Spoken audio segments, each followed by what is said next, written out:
Assalamualaikum warahmatullahi wabarakatuh. Sebelumnya selamat siang. Perkenalkan, nama saya Kania Syahya Malika. Saya dari NIM 20230111007. Saya dari program studi akuntansi. Di sini saya akan menjelaskan apa saja sih dampak buruk jika CG atau Good Corporate Governance diabaikan. Jadi di sini saya akan memberikan penjelasannya, yaitu yang pertama ada kerugian finansial. Apa aja sih yang termasuk dalam kategori kerugian finansial, yaitu perusahaan ini beresiko mengalami kebocoran dana, terus juga korupsi internal, hingga penggunaan aset yang tidak efisien. Nah, yang kedua itu ada krisis kepercayaan. Kayak apa sih krisis kepercayaan ini?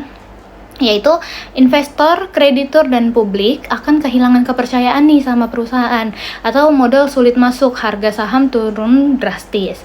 Jadi seperti itu penjelasan dari krisis kepercayaan. Untuk urutan yang ketiga itu ada masalah hukum dan reputasi. Apa sih penjelasan dari masalah hukum dan reputasi ini? Yaitu pengabaian prinsip transparansi dan akuntabilitas sering berujung pada pelanggaran hukum dan denda, bahkan pencabutan izin usaha. Terus juga yang terakhir ada kebangkrutan, yaitu kombinasi kecurangan, kerugian finansial, dan reputasi buruk nih buat perusahaan.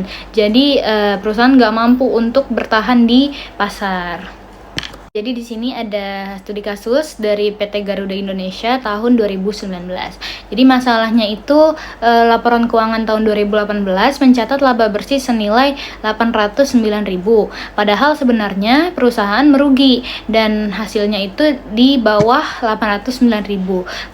Penyebabnya itu karena pencatatan pendapatan dari kerjasama belum sesuai standar akuntansi. Nah, dampaknya itu OJK dan Kementerian Keuangan menjatuhkan saksi pada perusahaan PT Garuda Indonesia ini.